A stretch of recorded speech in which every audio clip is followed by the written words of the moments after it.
So how many of you anybody ever been in conflict management training before? Okay. We've done a class before? Okay, all right. This one is going to be a combination of dealing with conflict, but also customer service involvement, but also there may be some challenge in how you deal with parents and things like that. And so we'll discuss all those dynamics in the next couple of hours. But I don't want you to think of conflict as negative as fighting. We really typically think of it as fighting, and I don't necessarily mean always like physically fighting, but conflict, when it does occur, it costs money, believe it or not, and in relationships, which no organization can afford to lose, okay? And this is an old study, but it's still accurate today, and this is a report that American workers spend more than 2 hours every week dealing with conflict. And it costs us, this number may be staggering for you, $328 billion in paid hours lost.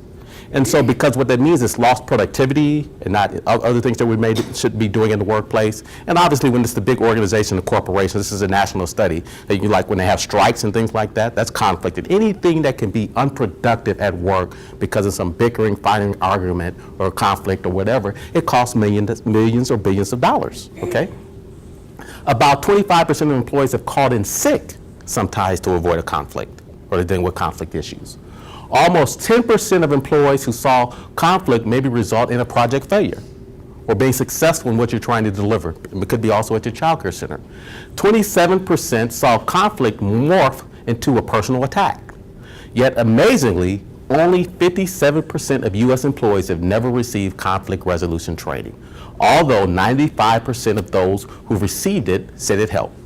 And so hopefully today, in this next 2 hours, I can give you some techniques and tools and resources to deal with conflict. Okay, not all conflict is not bad. We'll talk about some of the good and the bad about conflict. So don't think of all conflict as being bad, because we all can have disagreements, right?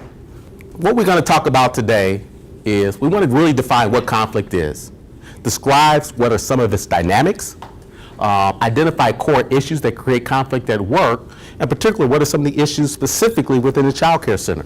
Okay, suggested steps that can be taken to reduce or eliminate workplace conflict. And we're going to also talk a little bit about some communication. I have a separate class that really deals with communication, but a big part of conflict is having effective communication. So I'll give you a few tidbits today on how to deal with effective communication. And also later on today, as we said before, we're not going to go over this book, but this book also has some phrases that can help you when you're dealing with conflict, and particularly with parents, and how to utilize this as a resource. So I want you to be a participant, and I'll also really be engaging today. And so this is how we're going to start today. And so I want you to define or give me a definition. What is conflict? How do you describe conflict? What does conflict mean to you? And what are some frequent sources of conflict in the child care center? Okay? Okay, and maybe giving a couple examples. And I'm going to start earlier because I don't have all the answers. But as you work in a group, I want you to work in a group of about 4 people at least.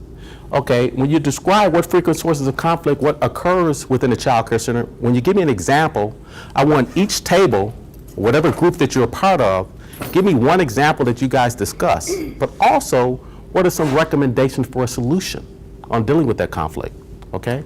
So again, define what is conflict, give me words or definition, or what are some frequent sources of conflict, describe all the conflicts that may happen within the child care center, but give me one example afterwards of one that you just decide on as a group, and what do you recommend as a solution to resolve that conflict.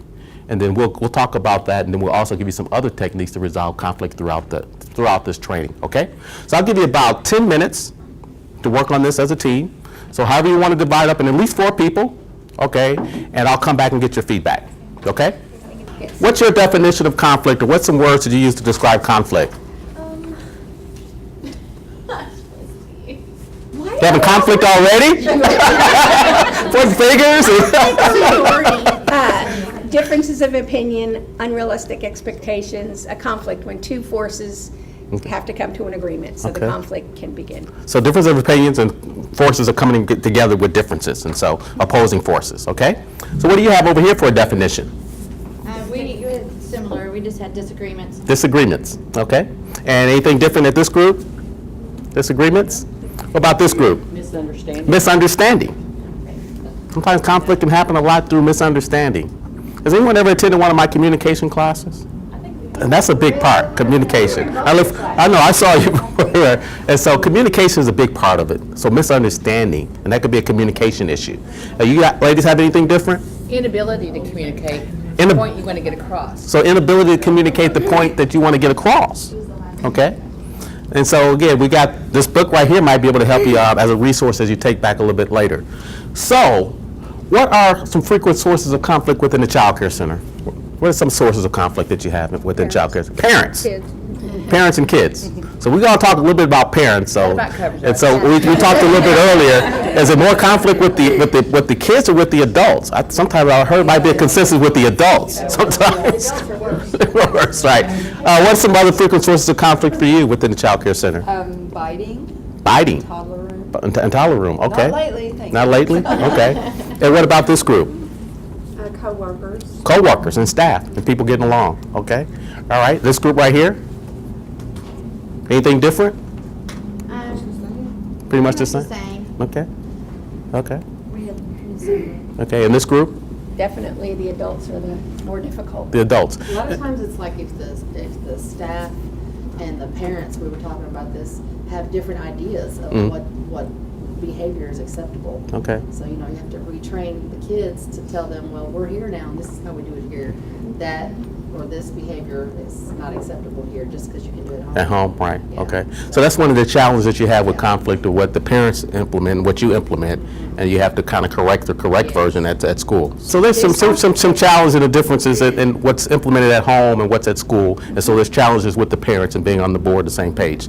So there's a specific example you have here, the conflict at work that you guys want to discuss or share, and how you resolve the issue or deal with it. You pointed at me. Okay. They're like, you have more experience, that's what they told me. Okay. The only, not presently, but before, the conflict that I used to have, it's always when I went home early, but I always had a parent that would come straight at me right in the morning, early morning, and said, at pickup, my child's always having messy faces, looking just run amok, when I pick up. So I would always make sure that at 4:30, that parent come at 5, at 4:30 I would make sure to go down there before I left, make sure they were changed clothes pretty when I left, so that every day at 5 o'clock when the mom came, she was ready to go. Okay. So that they wouldn't have to be looking like that. So before I left, Wow, every yeah. day that was my child, I made sure she was Wow, pretty. wow. So that way there wouldn't be no conflict every morning when I came in. Okay, great. So, Okay, that's great. how I That's feel. when we resolve it. I want to get back to this group here. When you said you had a videotape, so I didn't know that. Closed circuit monitoring TV, Okay. surveillance TV in Okay. every room, and we can record it. So will you ever use that to share sometimes with parents? That same family. The same family? Okay, that We was, showed her exactly what we had Okay. said, and she still didn't say, well, that kid did something first beforehand. I'm like, Okay. okay. Yeah, it's okay for her child to. right. All right. So might be in denial. Oh, yeah, they Right. want to see, well, why did he do that? Okay. It's okay that he did it because he took somebody's toy, so Right. then he Right. deserved to get beat. Okay. Right. The videos can either help you or they Or can can hinder you. handy, right, okay, great, understand. You guys have a specific example? We were talking about communication errors and talking about maybe doing more staff meetings. More staff, Because okay. A lot of times, it doesn't always get communicated the right way through the rooms. Mhm. And so it's nice to come together in a staff meeting and get it all on the same Right, page. okay. And so have everyone come together to make sure that it's a clear understanding. Okay, great. Okay, this group, anything specific? We mentioned the biting, but really it's the parent of the child who was bitten who's upset. I'm sorry, I didn't even mention that. And then trying to explain that that's normal behavior for a toddler and that we do everything we can to stop that behavior. But automatically the parent's going to be upset if their child's been bitten. We have a biting policy that we follow through, but we also call both parents, especially if it's broken the skin or Right, whatever. okay. But most of them don't understand it's normal. Right, right. And part of it is the education piece, right? Of educating, the parents, Here's a kind of a formal definition of conflict. Conflict is a disagreement. Everyone has said that, right? It's a disagreement through which parties, sometimes you have a conflict with yourself, but usually it's two or more people, parties involved perceive a threat. It may not be a real threat, but it could be a perceived a threat to their needs, pay attention to the words in bold, their interests or their concerns. And obviously, that could obviously be the parents, right? Because their needs or their interests or concerns are their children. A struggle to resist or overcome All these negative words. To contest, of opposing forces. I heard that word mentioned. Of power. Sometimes it can be power. Even the kids have power within the school, or staff members have with power. Or strife, or battle, or opposition, antagonism, and discord. All these negative connotations, right? A painful tension set up by a clash between opposed and contradictory impulses. I know that's a long definition, but you see all the negative words that are associated with it. But when managing conflict in the workplace, be aware that conflict often manifests itself when employees experiences, and now I'm talking about maybe your staff or your employees at work, an uneven distribution of workload. Because staff can be disturbed or upset when they don't feel the workload is fair, okay? Or unequal treatment. Hopefully there's not bias or favoritism within the workplace. That can cause conflict. Personality differences, clashes, personality styles. That can cause conflict, even with parents, and even with children, even with each other. You know, people can have conflict in that area. Or sometimes the people feel like they're getting a lack of recognition for what they do, can cause conflict. So conflict resolution is the methods and processes involved in facilitating a peaceful ending of some social conflict. Often committed group members attempt to resolve conflicts by actively communicating. Again, communication is the key. Information about their conflict, their motives or ideologies to the rest of the group. Examples, what are their intentions, the reason for holding certain beliefs, and by engaging in collective negotiations. So we're going to talk about some conflict resolution techniques, and all conflicts can't be resolved. And so one of the key things we're going to talk about is really how you manage conflict, because we can't always have a resolution. So what are some frequent sources of conflict? You mentioned several of them also. I'm going to talk about some that's also beyond just, you know, the parent and child interaction. Unresolved crisis, frequently family issues. Because conflict, you mentioned this before, it can be conflict within the home that happens within the child care center. Or a parent may have some other issues, you know, family issues, and that may affect, you know, when they're dealing with the teachers or the directors or administrator.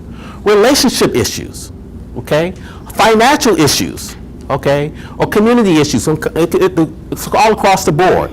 But it's an unmet need of power or attention. We talked about the definition, perceived inability to meet the needs in a healthy or constructive way. Perceived, all this perception, perceived inability to succeed, or frustration, despair, or boredom. Okay, unmet need of physical or emotional safety. And so sometimes we have boundary issues. And boundary issues includes maybe lack of boundaries, no space to do what you need to do or to be empowered.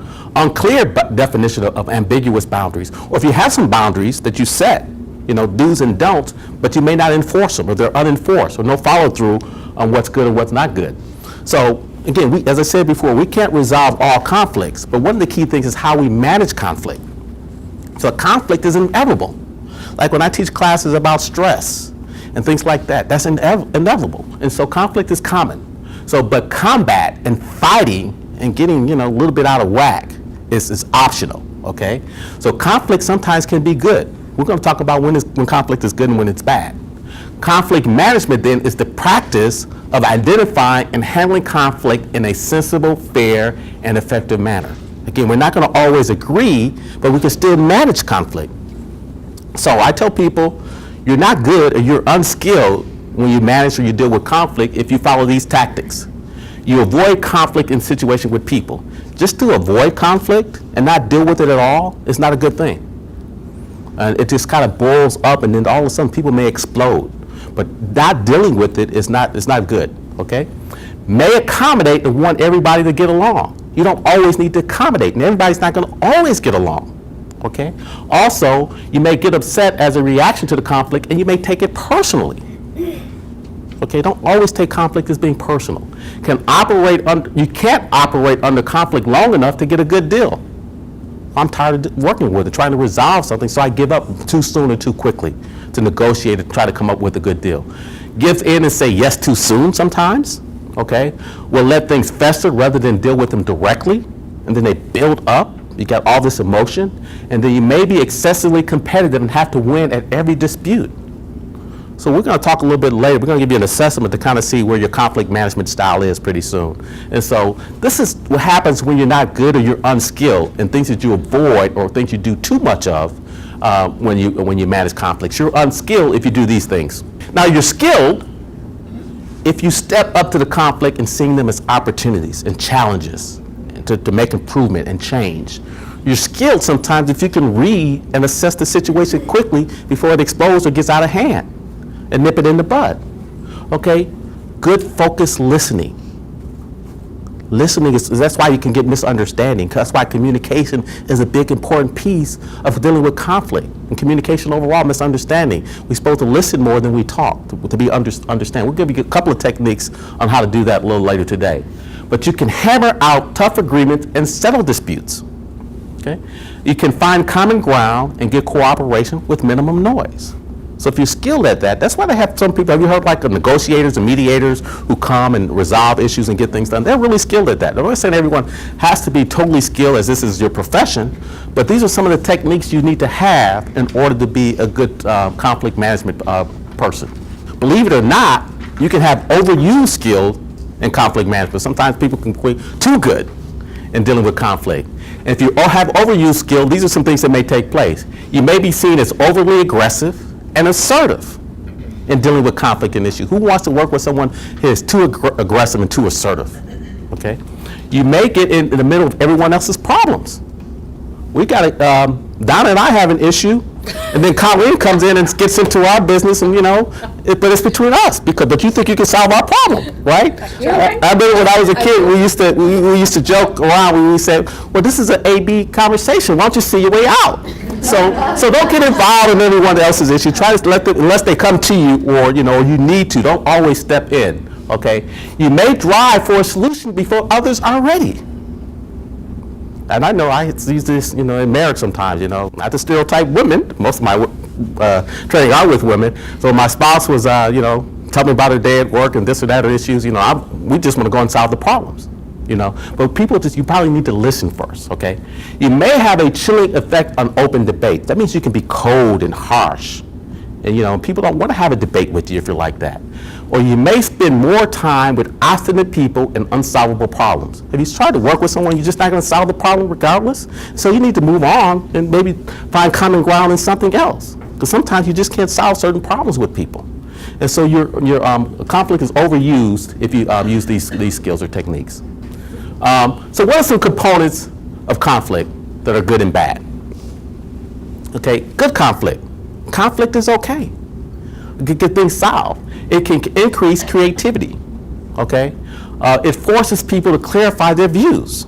Okay, it can produce constructive and social change.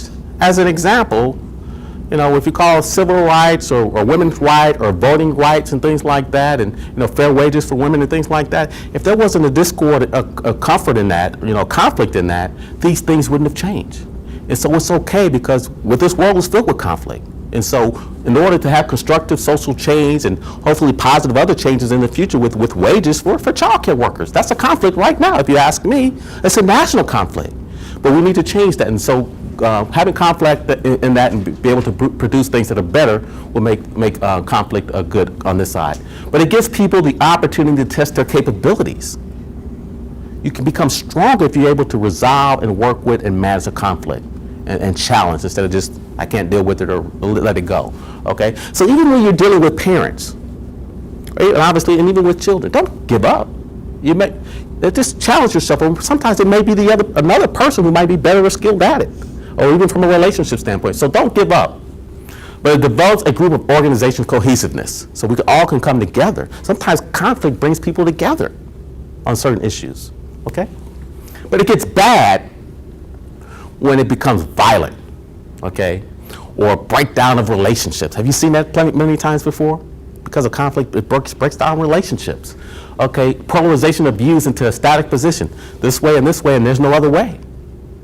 Sounds like our Democratic and Republican society right here, right? Red, white, and green, red, white, with blue states and things like that, right? Okay, it's a breakdown of collaborative ventures. We all need to come together. Shouldn't parents and come together with staff and administrative for the children? What's the goal and benefit of? It's for the children. That's why we're here, okay? It becomes a destruction of communication. Then there's really no communication. That's terrible. Not to communicate at all because of conflict. And one of the worst things, then it can cause a high level of stress and illness, okay? Let me give you a story. I meant to give this to you earlier, so bear with me as I read it. Well, this is a true story. about a new administrator who came into a school system. So I'll read it verbatim. When Ruth first became head of an independent K-5 school, she felt inspired. Her dream had been to work at a child-centered school. She assumed everything about the school's curriculum, governance, philosophy would be focused on the psychology and learning needs of the children. A few weeks into the job, she realized she was wrong. Although the school approach was clearly child-centered, the fundamental power premise of the staff was that the teacher knows best and should not be questioned. Okay? Too many of the teachers mistook their love of the devotion of their young students for expertise. It was as if they had an unwritten sentimental commandment. Thou shalt not question a teacher who obviously loves her students. Because of this community-wide belief, the teacher had more power than the parents, the administrators, and the children. Ruth began to comfort this belief early on. You say you want a child-centered school, she announced at an early faculty meeting or staff meeting. Of course, that does not mean you let the children make the decisions, but it does mean that teachers are held to a professional standard concerning best practices. She encountered some tough resistance, okay, but she was not intimidated by conflict. She argued, she listened, she educated, she charmed, she collaborated, and at times she coerced. Okay, you cannot say you want one thing and do something contrary. She often commented. Eventually, it became evident that she was not simply trying to take power away from the children. As paradoxical as it may sound, she was trying to increase and decrease their power simultaneously. She replaced the short-term power of resistance and stubbornness with a shared sense of power based on strategy, results, and professional development. She eventually altered the power structure of the school radically. Now, years later, the very people whose authority she challenged says things like, when you work with Ruth, you end up giving your best because you know she's giving hers. You feel stretched and frustrated for a while, but in time, you see yourself as more competent and proud professional. So you understand the story? You see how that makes sense? And so we can challenge conflict, and conflict is okay, and sometimes there needs to be change. And there's certain things we may have to do to get there. And so I just want us also to think in our mindset where we're at. That doesn't mean we can't change in how we see things differently in conflict. So the real story. So make sure this right slide is next. So let's see how well you manage conflict. And also let's see how well your conflict management style is. And so I'm gonna give you 2 assessments. The first one should be relatively quick. It's going to see, just in general, it's not totally scientific, but I'm going to give you a quiz to see how well you deal with conflict. And then I'll give you the answer of the scores later. There's 5 questions. Okay, and the scoring is to the right. And if you see to the right, like the first question says, do you ever have to deal with conflict in the workplace?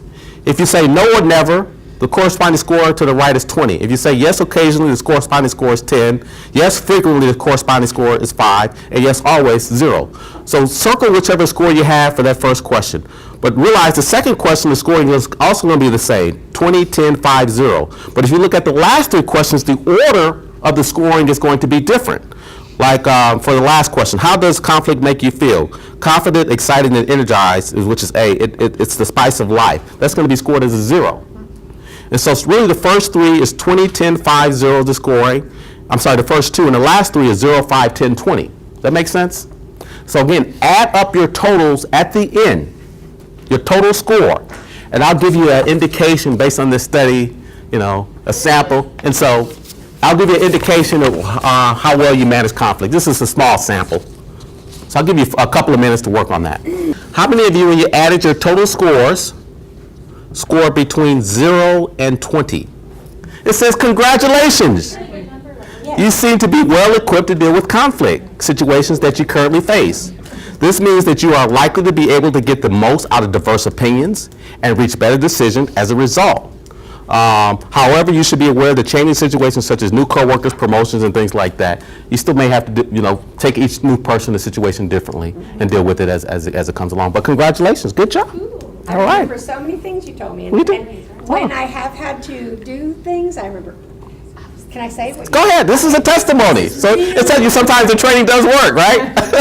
This is really important. When okay. I have a conflict with someone, I invite them in. I want to engage with them.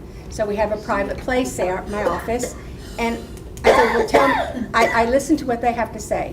And you told us, say, I hear what you're saying. Validate their opinion. Don't say, well, you're wrong, and this is how it is. You know, I hear what you're saying, and this is, you know, it's a matter of give and take. I used to be the dictator, and that doesn't work. So, at least I know that now. Giving them a chance to be validated, no matter what. Right. And that seems to be the answer to what I was doing wrong from start to finish. Yeah, you know, and that's the thing I like about assessments. And so that's why sometimes I like when we be honest with ourselves, because we all can improve, right? Nobody's perfect. We all got issues, and so we need to. And so we can't always blame it on other parents and always other children. We all can improve, and we can all build better relationships. And so that's. And you also said the other thing, that the tying it up part that I learned was that no matter what the conflict resolution is, you know, what I learned from your class was now in dealing with my staff, I record everything and I do many staff memos and I put it in writing, but I don't stop there. I tell each teacher, sign it. So I have 22 signatures on the bottom that they have read and understand point A, point B, point C, and point D, so that there's no misunderstanding later when we have to readdress that issue. So Good. documentation. Great. Fantastic. So, not to leave everyone else out, but how many of you scored between 21 and 50? So that's the majority of the class. And they said, so, well done. So you still done good. So you seem to be able to cope with many of conflict situations that you currently face. There are probably opportunities for you to equip yourself to get more out of some conflict situations. Perhaps you can think of particular people or situations where you don't feel you always get the best outcome, particularly when you're under pressure or when there are multiple people involved. But overall, it says pretty good.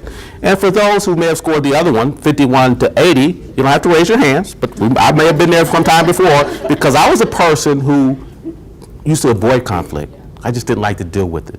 You know, I wanted to be a peacekeeper maker and sometimes not communicate. And that's not good to just avoid a situation. But if you score between 51 and 80, like most people, you may find many conflict situations challenging. Perhaps you found yourself regretting a missed opportunity for failing to resolve a conflict. So really it's just telling you the ways to kind of improve. And we'll share that with you today on ways to improve. So I'm going to give you one more assessment, and then we're going to see where your conflict management style is. Let me explain the assessment. So there's 15 questions, okay? And so like for the question number 1, it says, I am usually firm in pursuing my goals. If you say 1 is very unlikely, 2 is unlikely, 3 is likely, 4 is very likely. And so you're going to score this for each of these 15 questions, either 1 through 4, okay? And so for each 15 questions. But here's the trick. After that, after you answer all 15 questions, either 1 through 4, whatever the number is going to be, your scoring is going to be in the middle. So you see the category that says avoiding. So what you're going to do is you're going to add scores for question number 4, question number 11, and question number 14. So say question number 4, I scored a 4. Question number 11, I scored a 4. And question number 14, I scored a 4. What's my total? 12. Well, if they're all ones, then my total would be 3. And so for each category, you're going to add your total scores. And then I'll explain what that means. Whatever your highest score is, that tends to be more your tendency in how you deal with conflict or how you manage conflict. So if your highest score is avoiding, that means you may avoid more. Or sometimes you may be close, or sometimes you may have 2 scores that are the same. Or if it's accommodating, competing, compromising. And so you may have 3, and so sometimes it's okay. You may have 3 different styles, and sometimes it depends on the situation.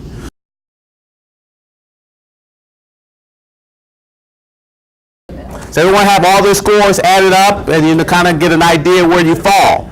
And so what I'm going to do right now is share each of the 5 conflict management styles. Okay, and explain each one. You may do a combination of both, where some will be more prevalent than others. Okay? And so how many of you had as one of your highest scores competing? Anyone have as one of their highest scores competing? Okay. And I usually do that only when I play sports or games and things like that. My kids don't like to play games with me and board games. I've been told, well, you should let them win sometimes. No, I'm teaching them how to be adults and how to win in life. But no, if one of your styles, highest styles is competing, this is basically what you're saying on a competitive side. I win, you lose. Okay? People who tend towards a competitive style take a firm stand and know what they want, which is good. They usually operate from a position of power. If you're a director, owner, administrator, okay, draw from things like position, rank, expertise, or persuasive ability. This style can be useful when there is an emergency and a decision needs to be made fast, when the decision is unpopular, or when defending against someone who is trying to exploit the situation selfishly. However, it can leave people feeling bruised, unsatisfied, resentful, and when used in less urgent situations. So sometimes it's okay to use this, but if we use it all the time, that might be a problem. Okay? How many of you scored higher in the collaborating category? Okay? If you scored higher in the collaborating category, we're saying this: we both win. Okay?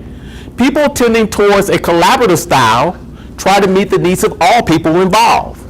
These people can be highly assertive, but unlike the competitive, they cooperate effectively and acknowledge that everyone is important. This style is useful when you need to bring together a variety of viewpoints to get the best solution when there has been previous conflicts in the group or when the situation is too important for a simple trade-off. Give and take, or I win, you lose. Okay? How many of you score higher on the compromising? Okay, I have a couple of people on the compromising, and sometimes you have two styles, right? Working, I saw for a couple of people. And they say we've got to compromise. They say we both get something. That doesn't mean we get everything that we want, but we both get something. People who prefer a compromising style try to find a solution that will at least partially satisfy everyone, okay? Everyone is expected to give up something, and the compromise, him or herself, also expects to relinquish something. Okay, compromise is useful when the cost of conflict is higher than the cost of losing ground, when equal strength opponents are at a standstill, and when there is a deadline looming. You hear this a lot of times when they have strikes and stuff like that. You got to make a decision. You got to move on to end the strike. Or if it's a serious conflict, both got to probably give up something, and both can get something. Okay. How many of you have the highest score as accommodating? Okay. Some people raising their hands. So I'm just a little shy there. They say, okay, accommodating. They says I lose or I give in. Okay. That used to be one of mine before. This style indicates a willingness to meet the needs of others at the expense of one's own personal needs. Okay? The accommodator often knows when to give in to others, and sometimes it's okay to do that. But can be persuaded to surrender a position even when it's not warranted. Okay? This person is not assertive, but is highly cooperative. Sometimes you need people in there to do this. Accommodation is appropriate when the issue matters more to the other person, or when peace is more valuable than winning, or when you want to be in a position to collect a favor for later. Or I gave you this one, you owe me next time, okay? But however, people may not return favors. And overall, this approach is unlikely not to get the best income. I income. Yeah, that's true too. You might not get the best income. I have to think about my money because I do negotiations too, okay? So the best outcomes, because outcomes kind of result in income too, right? Okay. Got money on my mind. Okay, avoiding. How many of you had one of these as a high category? This used to be one of my a higher category for me, and so that's not good sometimes. People tending towards this style seek to evade the conflict entirely. Okay, this style is typified by delegating and not wanting to hurt anyone's feeling. Okay, it can be appropriate when victory is impossible, or when the controversy is trivial, small, doesn't really make much of a difference, or when someone else is in a better position to solve the problem. Then that's okay to do at that time, Or however, in many situations, this is a weak and an ineffective approach to take. So again, sometimes we can use all of these 5 styles, depends on the situation. And, but we also know which one is more of our style. And so it gives us assessment when we're actually dealing with situations. And sometimes we need to know when to use certain styles. But pretty much the compromising style is probably in a collaborating style. The collaborating style is an accommodating style is probably the most ones that are probably we should probably better use. But so what this means, managing conflict means you need to develop several styles and decide which is valuable at any given point of conflict. Okay? So you have to be okay sometimes in using some styles that you might not be used to. Especially if you're a director or administrator, sometimes it is the law. Sometimes you do have to dictate. You know the best decision. Now, if you're doing it all the time, that's a problem, right? And sometimes it's a void. So each one is a give and take. Now, I want to share with you a different approach that I haven't used much. And it's another type of style, and it's a study. Again, this is not my work, but this is something that I value when I did my research. It's called interest-based relationship approach. This is another conflict management technique. This type of conflict resolution respects individual differences while helping people avoid becoming too entrenched in a fixed position. In resolving conflict using this approach, you follow these rules. So this is really about relationships. Okay, sometimes really to deal with conflict effectively, and even think with your parents, and even with the children, relationships sometimes is the most important part. So make sure that good relationships are the first priority. As far as possible, make sure that you treat the other calmly and that you try to build mutual respect. Do your best to be courteous to one another and remain constructive under pressure. So this really may be a good technique sometimes with those parents that are kind of out there and like a lot of respect or got issues or kind of, got stagnant in their way of thinking, okay? So you can probably get some quick victories if you use this approach with them. But it keeps people and problems separate. That's not the same thing, okay? Recognize that in many cases that the other person is not being difficult. Real and valid differences can lie behind conflicting positions. By separating the problem from the person, real issues can be debated without damaging working relationships. I used to have a guy who's a strong business guy, and that's all he really thought about business. And whenever we tried to make a deal or do something, he said, Keith, this is not personal. This is business. Okay, so sometimes it's just what you do and what makes sense and what's right or wrong. So don't take it personally if there's a conflict or different issues. But pay attention to the interests that are being presented by listening. Listening is always key, communication skill. Carefully, you most likely understand why the person is adopting his or her position. Okay, so be open a little bit to listen to the other person. Listen first, talk second. To solve a problem effectively, you have to understand where the other person is coming from before defending your own position. Okay, we're teachers. We're educators. We should be listening more. Then you can go set out the facts. Facts don't lie sometimes, videos or whatever sometimes, but set out the facts. Agree and establish the objective, observable elements that will have an impact on the decision, and then you explore your options together. Okay, so be open to the idea that a third position may exist and that you can get to this idea jointly. So brainstorm, look at some other ideas and jointly. So specifically, here's some techniques, and I think it's a 4 or 5 step process. So step 1 in this interest-based relationship approach. Okay, agree and set the tone and set the scene, agree on the ground rules.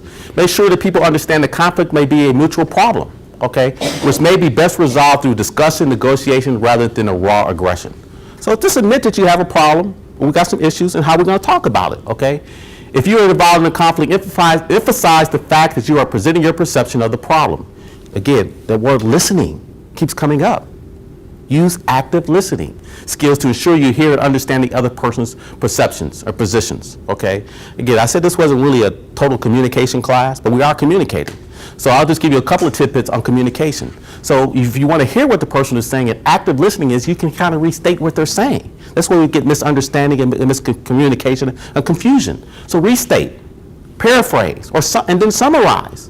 When you talk, you're using an adult assertive approach rather than a submissive or aggressive approach. Okay.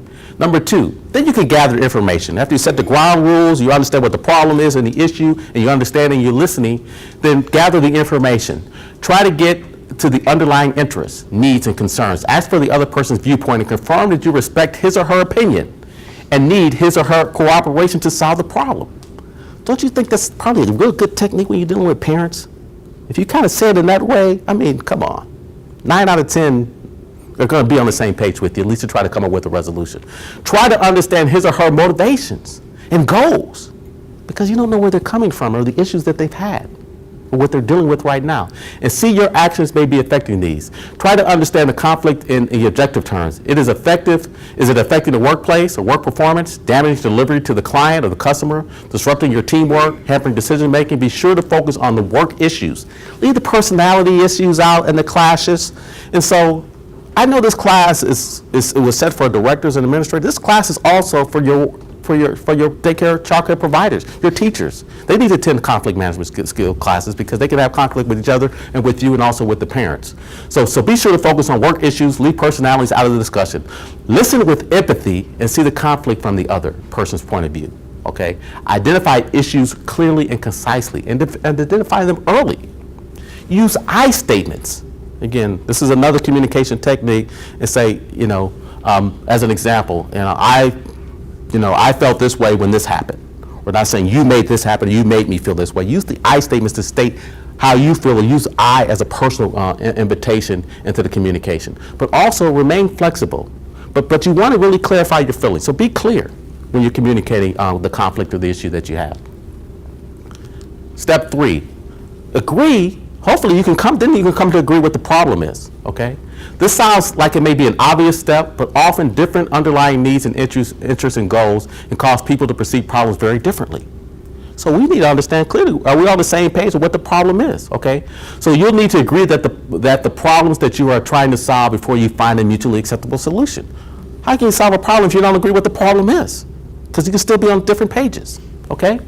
Okay, sometimes different people will see different but interlocking problems. But if you can't reach a common perception of the problem, then at the very least you need to understand what the other person sees as the problem. Okay, then it might be another issue. And that may not be the real problem or the issue. Okay? Number 4. And then you can go to the last step. Then you can kind of, once you understand the problem, you listen and understand each person's feelings and concerns. If everyone is going to feel satisfied with the resolution, it will help if everyone has had a fair input in generating a solution. So brainstorm. It's not always just one answer.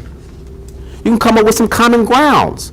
Like when we use the other management style, win-win or compromise or some other things, but come up with some brainstorming idea. It's not one shoe fit all the time. So brainstorm possible solutions and be open to all ideas, including ones you never considered before. Things change so much. Things are so different now with the different generations. I don't want to get into, the generation X and Y, and then you use the technology, all these other things. Things change. Things aren't the way they used to be. And so how we communicate, how we deal with conflict and things like that also need to be a little bit different also. Okay, step 5 is the following part, is negotiate a solution. By this stage, the conflict may be resolved, and maybe not, but both sides may better understand the position of the other, and mutually satisfactory solution may be clear. However, you may have uncovered real differences between your position. This is where a technique, like we said, the win-win negotiation, or a little bit of a compromise can be useful to find a solution. So there are 3 guiding principles in all of this. Be calm. I call it calm, cool, and collective. But it's be calm, be patient, and have respect. See, this is called the IBR, I call it the interest-based relationship. So when you base it on relationships, you can probably get better outcomes. That make sense? Okay, that's just another style or technique to use. But when you deal with irate customers, you can call it parents, or even with the children sometimes, or staff and coworkers. Again, this class is open for everyone, not just directors and administrators. But we all have standards and policies, right?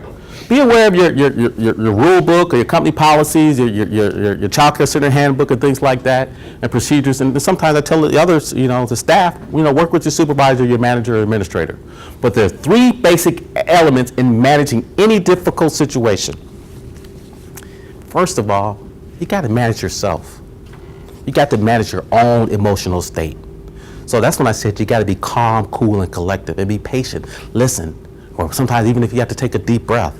Even if someone goes off or, seems way out of the left field.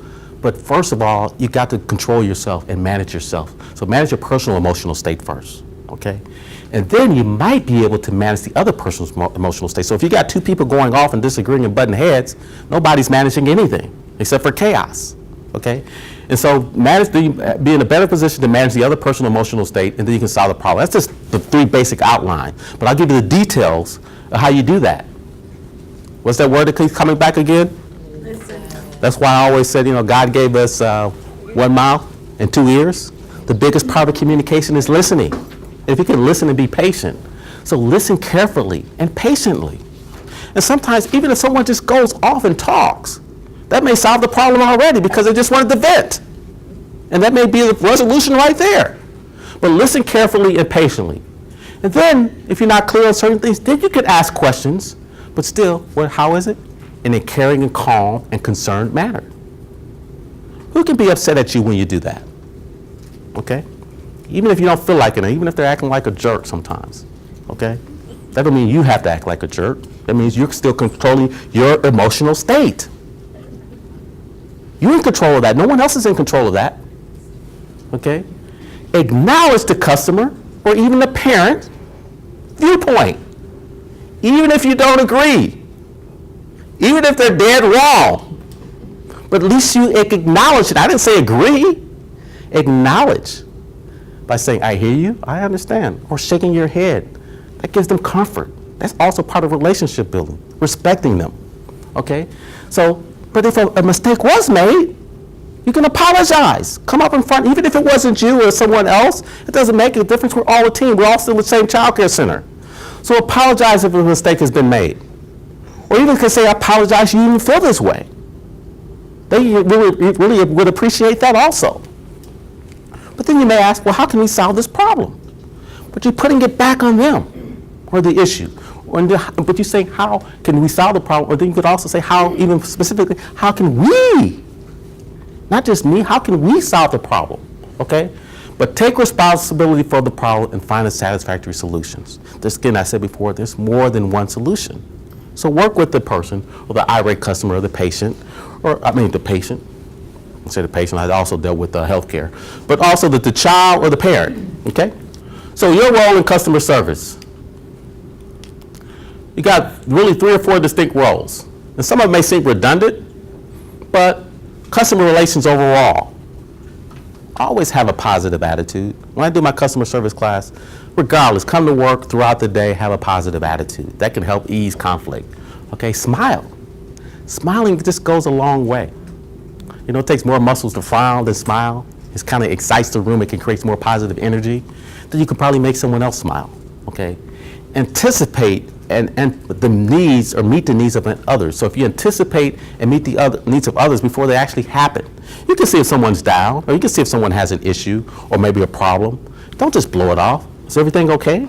Kind of help you, you know, whether it's obviously the child or even the parent. If you know and you have an intimate relationship, in some sense, I'm not saying, you know, too emotional intimate, but if you know your parents and you have a relationship with them and also with the children, you can anticipate some issues or some problems. And body language is even a big part of that also. But remember, you represent the child care center, okay? And I say this again for your child care workers, your providers and other folks, because I have them attend this class also. I said, they represent your organization. They represent. They're like a walking billboard and advertisement for them. And so how they deal with customer service, how they deal with conflict represents the whole organization, at least how the customer views it, okay? So recommend solution suggestions for problems, but you want to keep them coming back. You want to keep your customers, you want to keep your parents and the children coming back. Okay, there's also a human relations aspect of it. Develop more direct relationship with your customers. So again, be aware of their emotional awareness, okay? Be responsive to customers' questions and concerns. Don't, even if the same questions and concerns, always be open to that. Involve yourself emotionally, report to work in a good mood throughout the day. We talked about that. But again, don't treat customers like numbers. They're all individuals. And I know this doesn't happen in child care for the most part, but I teach classes in other customer service where they really treat people like numbers and cattle. But again, it's about individual differences because diversity also plays a role. What's not, you know, everyone's different. And so treat them individually. Okay, and then there's the interpersonal skills, which is like the communication and the listening and things like that, your personality. So effective communication. I'll give you a few communication tips towards the end of the day to use in dealing with any kind of situation, okay? Selling your personality. So if you're bubbly and you're friendly and you're courteous and you're polite and respectful, who cannot appreciate that? Wouldn't that eliminate some conflict and some issues and maybe even some personality clashes? And so the point is that we're trying to avoid these issues before they even arrive. Or if there are something, someone can come to you, you could talk about it, and you could deal with it in the correct way, the calm, cool, and collective way. And they can respect that, and they feel comfortable in coming to you to talk about these issues. There that listening goes again, listening. And I know this probably doesn't affect most people in child care, but in the other places where I teach customer service, when you know the customer's name, that goes a long way. So if you know the parent's name and things like that, that goes a long way, which I know you do. Ask questions, use eye contact, which is simple, basic stuff. So when I say communication, so I'll give you a couple of communication techniques and tips. 80% of problems in the workplace are really communication issues. Would you agree with that? Misunderstanding communication. It's communication, okay? How successful you are at communicating will determine how successful you are at your job and working with people. Most people are challenged by the many day-to-day interaction with coworkers. You gotta deal with the coworkers, you gotta deal with the customers, you gotta deal with families, you gotta deal with the friends, you gotta deal probably with the workforce center, you gotta deal with all kinds of issues, even your personal issues, okay? Emotion, communication, and conflict are present in all human interactions and affect each of us in different ways, okay? One of the quickest ways to alienate yourself from other people is to communicate unsuccessfully. Okay, effective communication empowers you to influence others. So that's just a general idea, and I'm gonna give you some communication techniques, but again, this is not a class really specifically on communication. But what I want to share with you is this book, and you can get it at the end of the day, and this book actually is called Perfect Phrases for Classroom Teachers, and how to specifically deal with communication issues dealing with parents, and also even with the children. Even though it says for recommended perfect for teachers of grades K through 8, there's some good tidbits for early childhood education. Now, me personally, I use this as a resource, but not everything in here I wouldn't totally recommend, but it's still a good resource with some things. So I'll read a couple of things here. It says, as a teacher, it is critical that you communicate effectively with both students and their parents. Written for teachers, I said before, for K through 8. Perfect phrases for classroom teachers help you find the right words. So they'll give you specific words and phrases to use. But you have to decide at your own discretion which ones to use, because some of them, I wouldn't agree with all of them, because some of them are also for higher level, as I said, K through 8. And sometimes this person's philosophy can be a little bit sterner than what I'd like what I would utilize. But anyway, use the right words that would get across what you mean accurately and diplomatically, without skirting around important issues or overstating minor ones. Okay, you'll learn how to praise positive results appropriately and identify weaknesses without sounding overly negative. So again, this is a resource. As I said before, this is, I think, something for every child care center to have. I think one representative from a child care center. So when you pick this up at the end of the day, I'll give you enough time at the end of the day where you can pick this up and make sure you sign your name on that. But what I personally wanted to share, my personal techniques that I like, I'll share in a minute, but see some other points on this particular book. It also uses phrases for when you greet parents during the beginning of the day or at the end of the day or during the day when they come visit. How you close a conversation with a parent when you end the conversation. Another example is like greeting parents who corner you. Do you ever get parents sometimes who corner you and just try to put you on the spot? And so they got all sorts of different techniques. And so again, but pay attention to the ones you think make best work. Because I said I don't agree with all of them, but it tells you all a variety of different situations and scenarios. How do you end an uncomfortable conversation? Again, obviously, how do you deal with problematic parents? And they have a lot of different categories in that. So again, that's a good resource. So I want to share with you next is kind of what I call my tidbits for communication, not just conflict and just communication in general, that you might want to implement and use. Look at some of these, or just some of the other communication techniques that again, this is not a communication class specifically, but we do talk about communication dealing with conflict. What we learned thus far today, or what you may see on this list, tell me some communication strategies or techniques that you might use, and what you like on this list, or anything that you use that might work. So maybe discuss that, because we want to use this as sharing and benchmarking. And so with your group, spend about 5 minutes at max, and discuss some communication techniques and strategies that you use in general to communicate with your staff, or you communicate with the children, or how you might communicate with parents on issues, or just general communication in general. So spend 5 minutes on that, and I'll get your feedback. And then I'll go over some of my top favorites on this list. Okay? So work on that for 5 minutes. But I just want to hear this from a few people or a few groups. What are just some communication tips and strategies that you use? You can even give me in general that you use that's positive, or that you use specifically when you're dealing with a conflict, or is it a conflict with the parent, or the conflict with the child, staff, when staff deal with each other, or even if it's with workforce or whatever. And what I also notice, when I do a lot of my trainings, I notice in this class, conflict, communication, stress, or time management, sometimes all this stuff just doesn't apply to the workplace. These are techniques you can take back and use in your family personal, as someone just told me here about dealing with conflict with family and things like that. And so hopefully these are things that, what we bring from home, best way to say this. What happens at home we bring to work, and vice versa. What happens at work we bring it home. Sometimes it's the same dynamics that come into play. Our personality styles sometimes don't change. So it can also be applied to things that are outside of work. So real quick, let me start with this group. What are some tips or strategies that you use when you're dealing with communication in general? The one that jumped out at me was number 27, the last one. Okay. Be sincere about apologies. If a parent is complaining about something, use the same technique. I hear what you're saying, and even act interested enough to write it down. Yeah, wow, that's it. And respond immediately, and offer some kind of, I may not know what to do right now, but is the first thing I will be working at 9 o'clock tomorrow morning. We're having a staff meeting. I will find out what happened, and I will get back to you. Okay. Give me your phone number. And so you're giving him some kind of answer. Right. That you also heard the question. Right. Or heard the Concern or issues, complaint, right. Okay, great. What's some techniques that you guys use that's on this list or anything or outside of this list? Majority of people are right and good and, do the right things, but there are, and you just have to read people, ask questions and kind of get to know them. Somebody like that. Yeah. I think that the thing to do is to have your policies and procedures in place. That's right. And stick to those. And they know them, and they sign them, and so that when they come to you, there's no surprises. Because you've got it all written, and they know, and they've read it.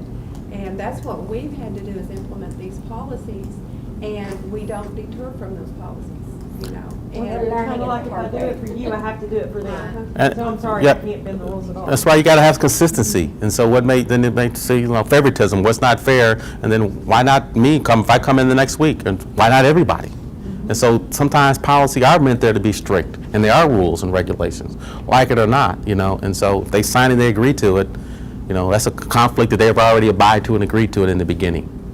And That's so exactly what we did. Right. And her sister-in-law brought her kids over. Man, she was there with her hand out. Today's her first day, pay in advance. So it does Okay. work, right. All right, any other comments just in general, this group or anyone else over here about some communication strategy or techniques that you use in general or dealing with conflict? I think 1 and 2 go hand in hand. Okay. Don't be quick to make a comment, right, okay? Listen. Listen, okay? Just be respectful. Be respectful, Homework, doesn't matter. okay, okay. And one thing that I do to avoid conflict, that way people don't say they don't know what's coming up, I do a monthly newsletter, and it goes out the first week of school, or first week of every month. That way parents and teachers as well know what to expect through that communication. Yeah. And I just want to share with you one other technique, and I know I got several more things that probably want to talk about in the next 20 minutes or so, but I just wanted to throw this out also, another thing. It's not on your slides, but what do you do when people complain a lot? Because sometimes you do have people that just complain a lot. So always keep cool, calm, and collective. A polite and friendly manner works best, even with the most irritated person. We already talked about listen patiently without interrupting, accept and acknowledge the person's point of view. We talked about that. Ask questions to fully understand the problem and fully understand what the person wants. We mentioned that.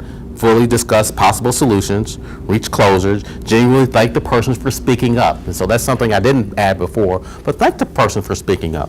Even if they don't agree with it, but at least you let them know that they can continue to come with you if they have an issue or a conflict or a confrontation. But then you follow through. As someone else said before, you follow through. And that's the key. When you have a conflict or issue and you say you're going to resolve something, you follow through on that. So that's going to be important. So, things that you shouldn't do. You probably know this. Yelling, screaming, blaming, reacting defensively. Well, we don't, maybe somebody else did that, or we don't do this here, or, I don't know why this happened. Okay, focus on perceived intentions. And so, it might not be, you may perceive someone did something, but that wasn't their intent, to do something wrong or the way you took it. So not dealing with the situation at all. We talked about that, avoiding things, okay? Making subtle digs and sarcastic remarks or personal insults with people, okay? Complaining constantly about the situation, okay? Issuing ultimatums, my way or the highway, there's no other way, okay? No negotiations. Pushing harder and harder and harder to get your way. Going to others rather than the source of the conflict. usually we need to start with wherever the source is of conflict. And so let me share with you, I think I have 5 key elements of a family-friendly child care center. First one is having a meaningful interaction between staff and parents. Okay, staff asks parents for information about their children and the child's interest to help them plan their daily activities. So that's communication, and that's relationships. It's going to avoid less conflict in the beginning. Staff and parents work together to solve problems. You know, if a children's always losing something, or if they're taking long naps, we talked about the biting things before, you have those conversations with the parents, okay? Staff take time to help parents understand how the center curriculum and activities contribute to the child's learning and development to get them involved. I do another class about getting parents more involvement with parents too. I have another class that elaborates more on this. Quality relationship between staff and families. Staff encourage parents to express their own feelings or sadness or concerns when their child is adjusting to the center. Whether it's another level of grade, or if a child is new, feel comfortable and the parents able to express that, or what you see and expressing that to the parents. Parents feel welcome to suggest ways they can be involved in the life of the center and feel their opinions are welcome. The center values and appreciates parents' efforts to donate time, skills, and cultural experience to their child's room and to the center. But really, this is about getting parents more involved. And there's other specific techniques on how to do that. Okay. Again, diversity is so important. You know, diversity is not just the same skin color or whether you're male or female or things like that. But we're so diverse right now. So you need to respect for diverse families and cultures. The staff respects and values the unique characteristics and circumstances of all families at the center. Everybody's not alike. Whether their food or their customs or their religion or whatever they do, people are different. Staff are empathetic and understand about parents' schedules and demands on parents. The center respects the confidentiality of the parents and the children. Then you're also responsible of family needs. Staff ask questions about their jobs. So that's when you're really kind of knowing them a little bit and you're being intimate with them. Okay, so they're respecting family circumstances so they can better understand the needs of the family. Then they may know why the child is acting a certain way or their behaviors and things like that. Okay, and again, we're not saying that you have the answers to all of them or you're not the resource for all of them, but you can probably have other resources so they can be helpful. Whether it's the workforce center or there's other child care, or the social services. But if you have a relationship with them, you'll feel comfortable to find out how to best help the child and the family. When a parent inquires about a service the center currently does not offer, the center typically responds, no, we don't do this here, or no attitude. Why not? It might be something that might be beneficial for your center, even for your business overall. So if you hear it from multiple people, that means it might be something you might want to look into, okay? Staff work with each family to create a personalized transition plan to help each new family adjust to the center. Again, obviously, if there's a new child, coming to work, how to best help them acclimate and be successful at the child care center. Again, we don't think about those 4 things and being proactive. Instead, then we deal with the issue later, okay? And also the last one is communication between staff and families. Staff greets parents and children in the morning and say goodbye in the evening. It's how you do it. The greeting and the introduction and throughout the day. Parents and staff share information about meaningful daily events, which you probably do. For infants and pre-verbal toddlers, there's daily written communication. I used to get the smiley faces for my children that they did this, they did that. For children older, there's a daily written communication about the group activity. So communication with the parents. But parents also sometimes respect more than one way of communication. We're all different, especially in this technology age or the generation X and Y, they prefer more social media. Or do you have a Facebook? Do you email? Or do you just send written notes? Or do you phone calls or email? Or a newsletter? But you need to have a variety of forms of different communication for parents. Okay. And so ways to promote parent involvement. Again, all this is really separate for another class, but I just wanted to give you some tidbits because these things help prevent. When we talk about conflict, we also want to be proactive and prevent things before they even happen. So building relationships is always key. The school environment is family friendly. Some of the family friendly things that we talked about earlier. Communication is family friendly. Family involvement in school decision making. Even if you don't have a board, mostly child care centers don't have a board or PTA, why not create one? Get some parents involved. My children went to a Montessori school and we created a board and got involved in a lot of activities. More parents got involved and we did fundraising. We did a lot of things. And even if it was only a few parents, it did make a difference. But parents could actually encourage other parents to get involved. and volunteer, but create that environment. You actually end up having less tension and conflict in getting parents involved and use them as volunteers and help in the decision making.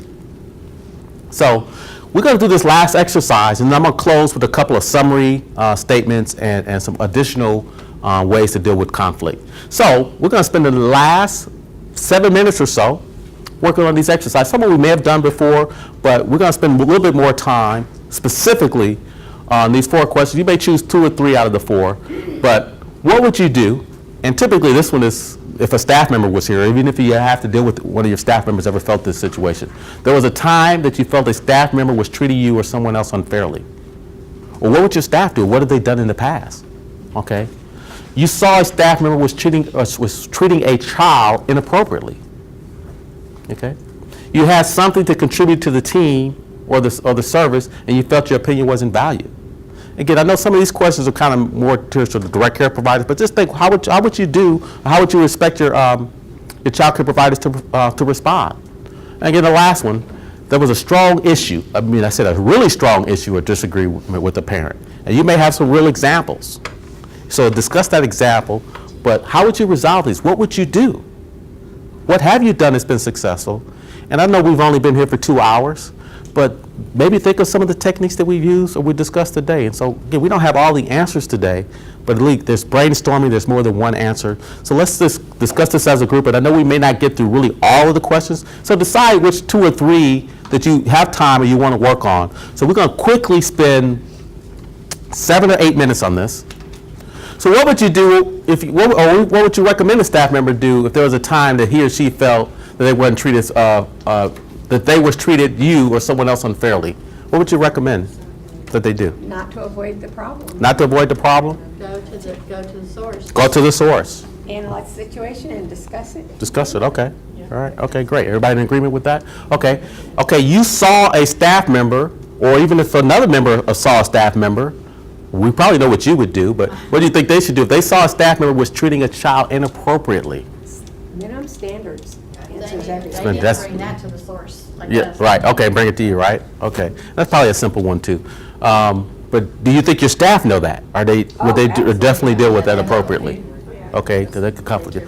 Okay, you had something, or your staff member had something to contribute or to say to the team or the service that they wanted to deliver, and they felt that their opinion wasn't valued.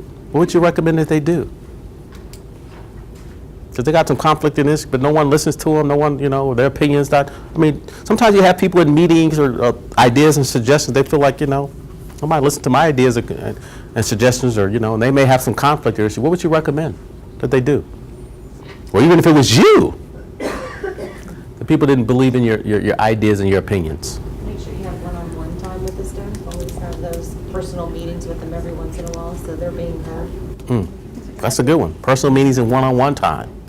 So to be valued. Point that person, maybe the leader of a certain team building, and that person could do a bulletin board of the month or whatever, Okay. and then they could see that they're valued. Right. So they can lead an effort or a project or something like that. And that kind of gets into team building. You see all these things interrelate. So that could be, working in teams and so they can actually feel appreciated by their team or their team members or what they do. Because these things can actually cause, conflict issues, distrust and not harmony within the workplace. And so the last one is there was a strong issue. When we say strong issue, you mentioned one right there, but before what the parent didn't want to pay, a strong issue or disagreement with the parent. What would you do? 1 and 2. Back to 1 and 2. What does the 1 and 2 say again? Respect. Respect, Uh-huh. listen. Respect and listen. Okay. You have to make the parent aware there's a problem. What's that? You have to make them aware there's a problem in the first place. Make them aware there's a problem in the first place. Yeah. Okay. A lot of parents just do stuff and And so, just assume it's acceptable. right. And so, yeah, we need to let them know if it is a problem. So it's not just on their end, but how we communicate to them if there's a problem or an issue. We need to make sure they're aware of it and not just avoid it, because they don't know. They need to know.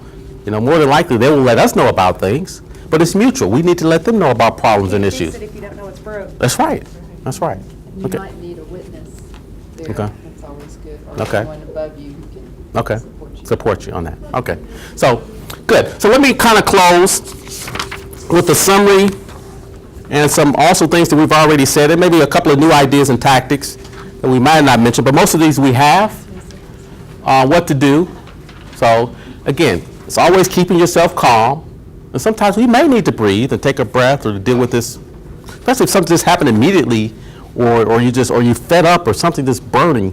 You do have to take your time and be calm and collective and cool, because we said first you have to control your own emotional state, right? So whether it's slow breathing, whatever you may do, but remember that this is only one temporary moment. It doesn't happen all the time. Things happen. So so it's only one temporary moment. So concentrate on what you need to move forward, rather than dwelling on the other person's mistake or issues or problem or the conflict. What do you need? What do you need to get done and resolved? Okay? Summarize the other person's feelings to make sure that you understand what they're communicating. So we talked about that with communicating and listening, rephrasing, paraphrasing, summarizing. Give affirmation. We talked about this in the beginning earlier, someone said as an example. Give affirmation to the other persons about what they may be feeling. Okay?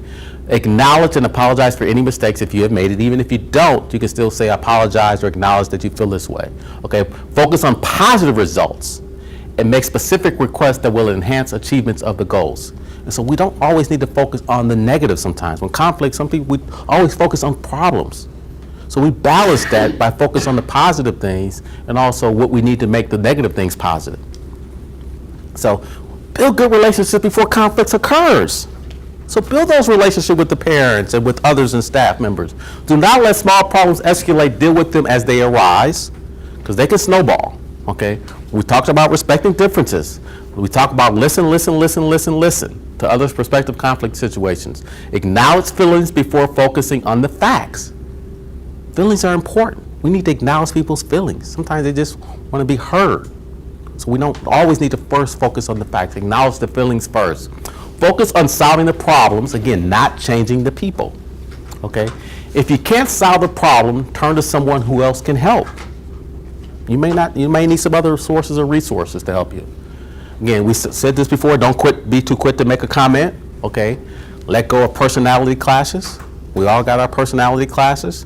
I heard someone else say before, sometimes we may have some drama queens. Sometimes they may be drama kings, Guys can cause some drama too, okay? Confront gently. Even with the children, we're supposed to confront gently. Use a candor, transparency, be open, okay? Trust your instincts. Sometimes your instincts is right. So if there's an issue or a bad seed, we need to deal with it. I'll say that at the last one.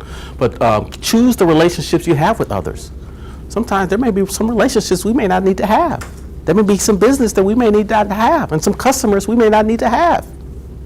Okay? Deheat the room, keep it calm if it's all going chaotic and out of order. And telling people what to do, use common things like, I might suggest, or would you consider this, in dealing with confrontation or issues. And we said facts are powerful, and then get a reality check on reality of where things are at, not just perception, but let's focus on reality. First, it's going to probably be perception, but it's really about reality later. But then the last one is keep digging to try to resolve or manage the conflict. And in some cases, you can't. And sometimes you just have to let it go. And, in all cases, things don't work out. But in most cases, they will. But try to keep digging for a resolution.